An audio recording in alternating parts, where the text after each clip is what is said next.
2011년 새해를 맞으면서 그동안 여러분이 각자의 맡은 바 직분과 사명에 최선을 다하여 충성했기 때문에 하나님 앞에 인정받고 사람들 앞에 인정받고 교회 공동체의 인정을 받아서 각각 집사님, 권사님, 장로님 이 영광스러운 이름으로 부름을 받기 위하여 준비하고 또 교육에 임하는 우리 임직자 여러분 모두에게 진심으로 축하를 드리고 또 격려의 말씀을 드립니다. 직접 얼굴을 마주대하고 긴 시간 교육을 받아도 아쉽고 모자라는 것인데 영상으로 또 짧은 시간, 짧은 기간에 교육 이 기회를 통하여 시간의 길이나 또 사람들의 모임의 숫자와 관계없이 지금까지 내가 신뢰하고 내가 신앙생활을 하고 여기까지 오기까지 자신의 지식, 경험, 나이, 연륜, 또 세상에서의 직업, 남녀의 우월감, 또 나이의 많고 적음 이런 모든 것을 떠나서 내 삶의 모든 것의 기준이 성경 중심이고 성경에 기초한 가치관을 가지고 새롭게 살아갈 수 있는 소중한 기회를 얻을 수 있기를 바랍니다. 자신의 의지나 신념, 용기 그것을 넘어서서 성령의 감동을 받아서 성령으로 일하는 참된 그리스도의 제자요 교회의 일꾼으로 성장해 나갈 수 있는 아주 새로운 출발의 기회로 여러분들이 선용할 수 있기를 바랍니다. 저는 이번 교육 과정에서 신약 성경에 대한 이해 강의를 맡은 장충단교회 담임 목사 박순영입니다. 여러분에게 드리는 이 영상의 강의가 성경 전체를 이해하고 또 하나님의 말씀을 마음속 깊이 간직하는 소중한 시간이 될 수 있기를 바랍니다. 여러분에게 나눠드린 책자가 있을 텐데 이 책자를 참고해서 여러분이 강의를 들으시고 신약 성경에 대해서 좀 더 가까이 명확하게 이해했으면 좋겠습니다. 구약 혹은 신약 이런 책의 표현은 거룩하신 하나님의 말씀이라고 하는 성경을 둘로 구별하는 그런 명칭인데 옛 계명, 옛 언약, 옛 율법 이것을 이제 구약이라고 그렇게 줄여서 지칭을 했고 새로운 언약, 새로운 계명, 새로운 율법이라는 말을 신약이라고 하는 명칭으로 불러왔습니다. 하나님께서 그 뜻을 이스라엘 백성들이 애굽의 노예에서 벗어나서 이제는 자유로운 국민이 되고 또 새로운 나라를 건설하고 노예가 아닌 하나님의 자녀로서 또 동료가 아닌 형제 자매 한 가족으로서 새로운 나라를 출발하기 위해서 시내산에서 모세를 통하여 계명을 주셨는데 그 역사적 과정에서 이스라엘이 간직해왔던 율법의 말씀 또 시편이나 예언의 말씀을 전체 요약해서 언약, 계명, 율법 이런 명칭으로 불러왔습니다. 그런데 이제 예수 그리스도께서 이 땅에 오시고 또 십자가에서 율법의 약속을 완성하시고 그의 목숨을 내어주시고 피 흘려 죽으심으로 우리의 죄를 용서하시고 죽음을 이기고 부활하신 그 예수님 이후에 이스라엘 한 나라만이 아니라 온 세상을 구원하시려는 하나님의 섭리 속에 새롭게 출현한 제2의 이스라엘로서 초대교회, 그러니까 교회 공동체가 이 땅에 출현하게 되었습니다. 그리고 이스라엘 역사적 전통 속에서 소중히 간직해오던 율법의 말씀 외에 같은 권위를 가진 성령 충만한 기록자들에 의해서 복음서와 또 서신과 묵시록과 그리고 역사적인 이야기가 담긴 책들이 여기저기 한꺼번에 약속이라도 한 듯 복음이 전파되는 곳마다 그런 문서들이 생기기 시작했고, 그런 것들을 뭐라고 불러야 할지 교회 공동체에서는 많은 고민이 있었던 것입니다. 그리고 그들이 유대인과 또 율법주의자들과 차별되는 민족과 혈통의 경계선을 넘어서는 새로운 교회 공동체에게 주신 하나님의 책에 대하여 예레미야 31장 31절부터 34절의 말씀을 새롭게 읽기 시작했습니다. 하나님께서 그의 율법을 이제는 모세에게 주셨던 것처럼 돌판이나 종이에 새기지 않고 이스라엘 사람들의 마음에 기록함으로 그들과 새 언약을 세우리라라는 예언의 말씀이었습니다. 그래서 초대교회는 이스라엘에게 주셨던 그 옛 율법의 말씀을 구약, 옛 언약이라고 부르고, 이제 교회에 예수님 이후의 사도들을 통하여 그리고 성령 충만한 영감받은 기록자들을 통해서 새롭게 준 글들, 그것을 모아서 새 언약이라고 이름을 붙였습니다. 예수님께서도 세상을 떠나시기 전 제자들에게 새 계명을 너희에게 준다. 서로 사랑하라. 내가 너희를 사랑한 것처럼 서로 사랑하라. 율법에 대하여 질문을 받았을 때도 하나님을 사랑하고 이웃을 내 몸처럼 사랑하라.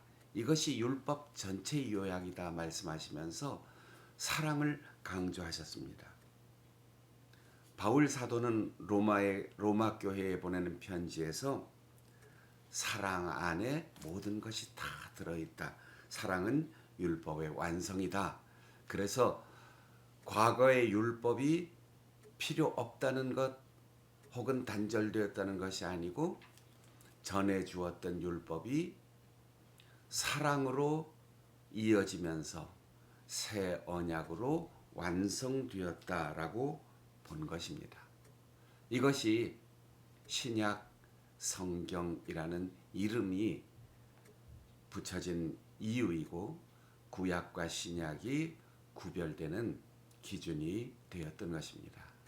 우리가 알다시피 성경 전체는 한꺼번에 한 사람에 의해서 일시적으로 쓰여지는 것이 아니고 오랜 세월 구약이 39권 그리고 신약이 27권의 각각의 책들이었는데, 그것이 이제 이스라엘 역사를 통하여 전승되어 오고 보관되어 오고 또 초대교회에 의해서 모아지고 그것이 편찬되면서 이제 오늘날 우리가 가지고 있는 성경책 한 권의 분량은 다 각각 다르지만 66권의 책이 한 권으로 묶여졌습니다.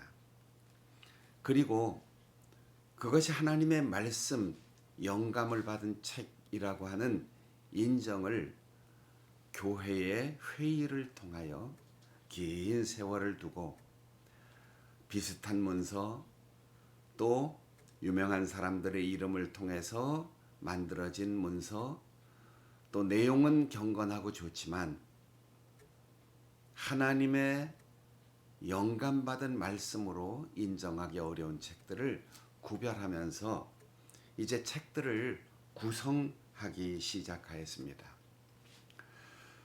사실 신약도 예수님께서 쫙 기록을 해서 그냥 우리에게 27권 아니면 한 권의 책으로 주었다면 얘기할 필요가 없죠. 그런데 예수님은 그런 줄 책 한 권 남기지 않으셨습니다. 예수님께서 이 세상에 살아가시는 동안 가르치신 그 말씀을 직접 들은 제자들이 기록하는데 그 기록이 관심에 따라서 어떤 사람은 말씀을 중심으로 기록한 사람도 있고 어떤 사람은 그 행동, 이적이나 또 그 주변 상황을 중심으로 기록하는 사람들도 있었고 또 어떤 사람은 이방인을 위하여 쓰는 사람도 있고 어떤 사람은 유대인을 위해서 쓰는 사람들도 있었습니다. 그러니까 그 글을 읽는 사람, 대상에 따라서 관심도가 서로 다를 수가 있어요. 표현도 언어마다 또 나라의 관습이나 습관적인 언어 이런 것들 때문에 표현이 다를 수도 있습니다. 또 전에 들은 것이기 때문에 전에 들은 사람들마다 또 자기가 듣고 자기의 마음속에 간직한 것이 어떤 사람은 소중하지 않다 생각하고 뺀 데도 있고 어떤 사람은 이것을 더 확대해서 쓴 사람도 있습니다. 저는 1955년 음력 5월 10일에 태어났는데 제가 태어난 것 제가 보질 못했죠. 내가 정말 그날 태어났는지 또 저도 어떤 모습으로 태어났는지 그리고 제가 부모님께 뭐 깊이 관심을 가지고 여쭤보지 않아서 내가 아침에 태어났는지 밤에 태어났는지 그것도 사실은 제가 잘 몰라요. 저희 어머니의 마음, 아버지의 마음을 제가 남매인데 저희 누님은 저보다 3살 위에니까 아무래도 저보다 어머니에 대해서 아버지에 대해서 또 제가 기억하지 못하는 어린 시절에 대해서 잘 알고 있겠지요. 그런데 서로 기억이 엇갈릴 때가 있고 정말 그런가 할 때도 있죠. 예수님이 승천하시고 또 예수님께 직접 말씀을 들었고 예수님이 하시는 그 놀라운 기적을 목격을 했고 직접 보고 들은 사람들이 예수님이 다시 오실 날을 기다리면서 점점 세월이 지나갑니다. 한 사람씩 두 사람씩 세상을 떠나기도 합니다. 또 증언하는 사람들 가운데 내가 누구에게 들었다. 이런 얘기에 약간의 의미의 차이도 표현의 차이도 보입니다.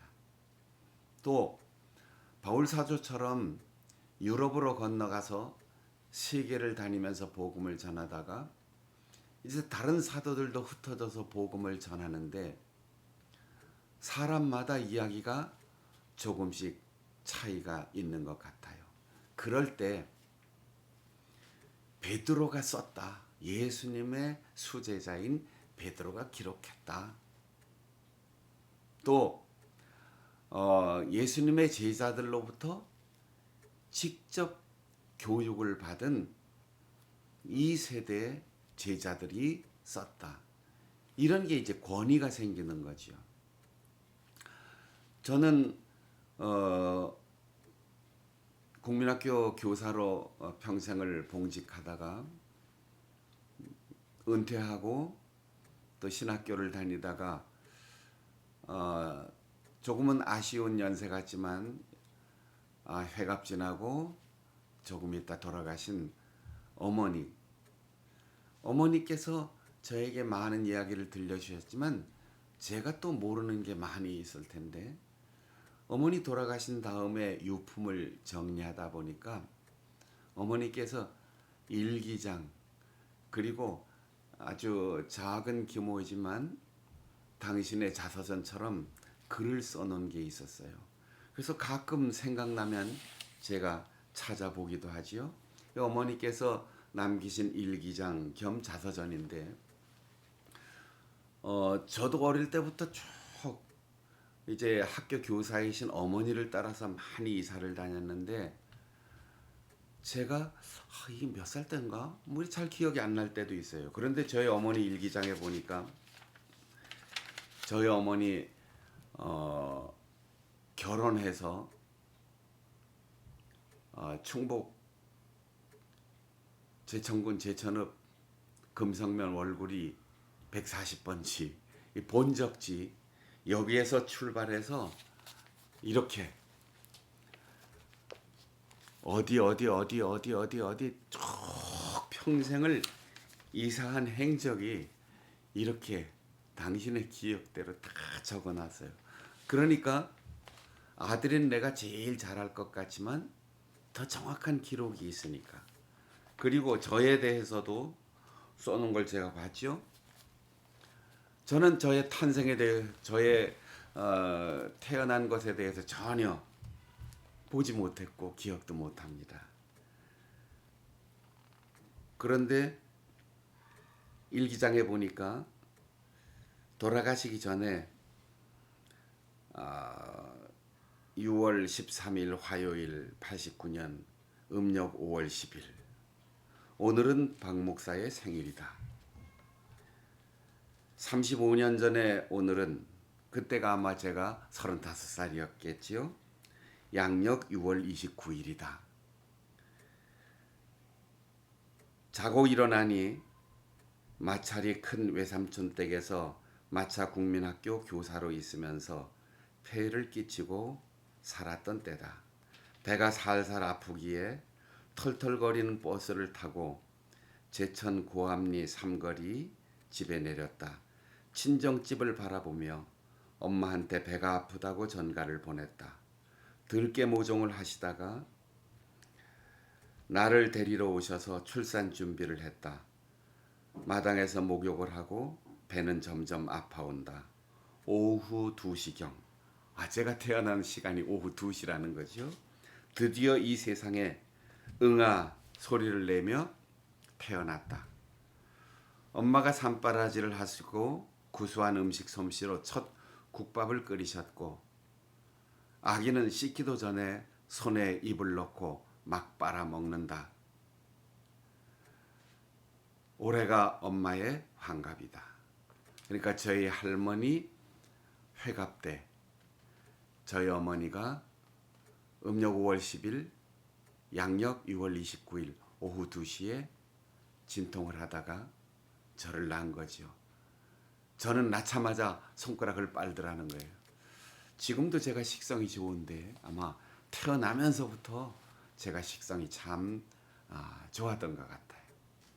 영국 속담에 선명한 기억보다 흐린 잉크 자국이 낫다라는 말이 있다고 합니다. 사람의 기억이라는 것은 왜곡되거나 확대되거나 자기 중심적으로 재구성되기 때문에 사실은 믿을 만한 게 못 돼요. 그러나 잉크로 지워놓은 것은 흐리지만 아무도 바꿀 수 없고 명백한 객관성을 유지하게 되는 거죠. 사도들이 하나둘 세상을 떠나고 또 교회가 전 세계적으로 복음과 함께 퍼져가고 생기고 또 교회 공동체가 유지되면서 내가 봤다, 내가 기억한다, 내가 들었다라고 하는 사람들이 하나둘씩 세상을 떠나게 되는 겁니다. 게다가 바울 사도가 편지를 쓰면 그거를 누가 복사하거나 또다시 옮겨 쓰지 않는다면 재생산할 수가 없죠. 지금처럼 한꺼번에 많은 책을 만들 수 있는 인쇄술이나 복사 기술이 없을 때니까. 그래서 그것을 바울 사도의 형편에 따라서 이 교회는 같은 복음의 말씀 예수 그리스도의 십자가라도 이런 식으로 기록을 하고 또 저 교회는 저런 식으로 기록하고 그런 편지들이 이제 돌아다니기도 하고 어느 한 교회에 보존되기도 하고 그런 구전의 시대가 있었는데 예수님이 말씀하신 것을 기록한 어록, 예수님의 행적을 기록한 복음서 이런 것들이 이제 기초적으로 출현하게 됩니다. 그 중에 27권 중에 이제 4권이 복음서이고 한 권이 역사서이고 그리고 나머지는 서신 또 한 권 맨 끝에 묵시문학이라고 하는 계시록이 있습니다. 마가복음은 같은 복음서이지만 십자가의 길을 걸어가신 예수님의 활동에 초점이 맞아 있어요. 마태복음은 천국에 들어가는 조건으로 하나님의 뜻을 행함으로 말미암는 의가 강조되어 있고 누가복음은 성령 세례를 주실 예수님의 행적을 묘사하고 있습니다. 가장 늦게 기록된 것으로 생각되는 요한복음은 보는 관점이 완전히 다르다. 그런 의미에서 앞에 3권을 공관복음서 그리고 요한복음은 보고 들은 이야기보다 깊이 있는 해석들이 있기 때문에 특별하게 요한복음은 따로 취급하기도 합니다. 그리고 요한복음에는 내가 왜 이 글을 쓰는지 그 글 쓰는 사람을 밝혀서 사도 요한이 사람들이 예수께서 하나님의 아들 그리스도이심을 믿고 영생을 얻게 하려는 것이다. 그렇게 20장 31절에 밝히고 있습니다. 이 복음서 뒤에 따라오는 단 하나의 역사책, 그것은 누가복음의 후편으로 의사인 누가가 예수님의 행적을 중심으로 역사적 관점에서 복음서를 기록하고 해석하고 다시 예수님이 승천하신 후 성령의 강림으로 인하여 그 뒤에 사도들이 전 세계로 복음을 전하는 그런 역사를 기록하고 있는 역사책 한 권 이렇게 되어 있습니다. 그리고 이제 나머지는 대부분 서신들인데 우리가 성경을 읽을 때 고린도전서, 후서, 에베소서라고 끝에 서자가 붙은 건 편지예요. 그러나 마태복음서, 마가복음서, 계시록서 뭐 이렇게 이름을 붙이면 안 됩니다. 마태복음, 마가복음 이런 식으로 복음은 복음책으로 이름을 붙이고 우리가 흔히 열왕기하, 열왕기상, 다니엘 이렇게 이름을 붙인 책에는 서신이 아니기 때문에 서라고 하는 그 명칭을 내 마음대로 붙여서는 안 되는 것, 약간의 상식이지요. 사도행전은 예수님 승천 이후에 계속되는 누가복음의 후편으로서 복음의 확장이 기록되어 있습니다. 그리고 서신은 대략 바울 사도가 가장 많이 썼는데 복음을 전하고 교회가 세워지고 가고 싶지만 갈 수 없는 형편 또 감옥에 갇히기도 하고 이런 상황에 따라서 자기가 관심을 가지고 있는 교회에게 그리고 그 교회에 있는 여러 가지 문제점들 그리고 충고하고 권면할 것들 그래서 여러 교회에 보낸 편지들이 있고 야고보 베드로 전후 유다서는 바울 사도가 아닌 다른 사람들이 쓴 서신입니다. 히브리서는 그 글을 쓴 사람에 대해서 짐작하기가 조금 어렵다. 논란이 많기 때문에 누구의 편지다라고 하는 것을 명확하게 이야기하기가 어렵습니다. 그리고 요한 1, 2, 3서는 이제 요한복음을 기록한 사도 요한이 쓴 것으로 그렇게 생각이 되지요. 그 중에 이제 야고보서가 있는데 우리가 읽을 때 야고보서 하니까 예수님의 제자인 야고보가 썼다. 그래서 야고보 사도 이런 표현도 하는데 야고보서의 서문에 사도 야고보라고 쓰지 않았어요. 장로 야고보라고 했고 야고보는 초대교회에서 일찍 순교를 당했고 예수님의 동생이었던 야고보. 그래서 야고보서를 쓴 사람은 사도 야고보가 아니고 예수님의 동생인 장로 야고보. 이거를 자꾸 혼동하는 분들이 있어요.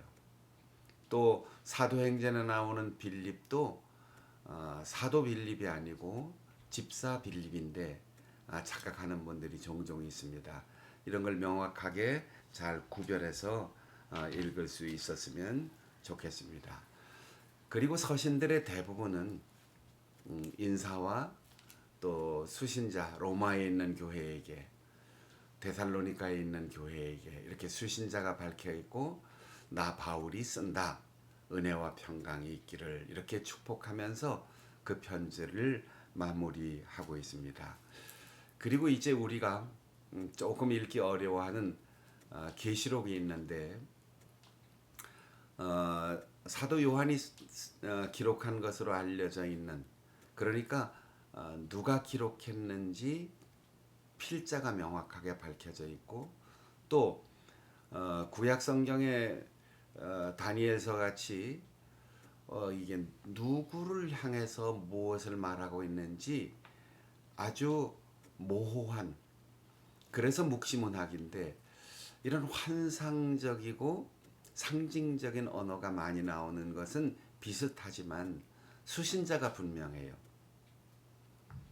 아시아에 있는 7 교회에게 편지하노라.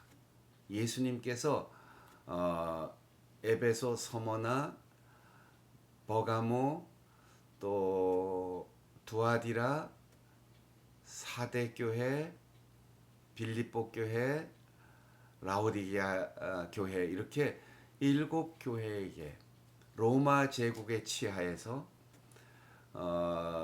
반모섬에 귀양 가서 어느 주일 아침 예수님으로부터 들은 말씀 이렇게 명확합니다. 그러니까 이것은 묵시적인 형식을 가지고 있지만 거기에 나오는 상징적인 용어는 명확하게 로마 시대를 이야기하고 거기에 짐승, 용 이런 표현도 정치적으로 기독교를 탄압하는 그 당시 누구누구 이런 세력이 명확하게 지칭되는 거니까 요한계시록을 읽기가 어렵다 이 말은 수신자와 발신자를 잊어버리고 읽으니까 그래요.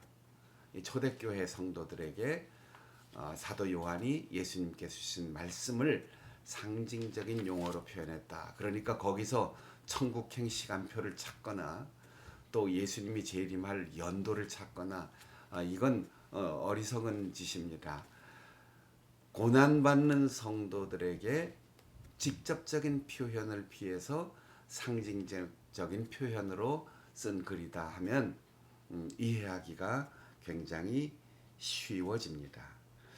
이렇게 해서 27권의 각각의 책들이 교회마다 지역마다 그리고 그 공동체마다 바울의 편지를 붙들고 있는 교회도 있었고 또 야고보 장로의 편지를 붙들고 있는 교회도 있었고 마가복음을 보는 교회도 있었고 이방인들처럼 요한복음을 보는 교회도 있었고 그렇게 다양한 교회들의 역사가 쭉 이어 내려오면서 결국은 교회가 마지막 전체 회의를 통하여 이 27권 교회의 결정, 성령의 감동, 역사적 증명 이런 것을 통해서 이건 진짜 하나님의 말씀이다.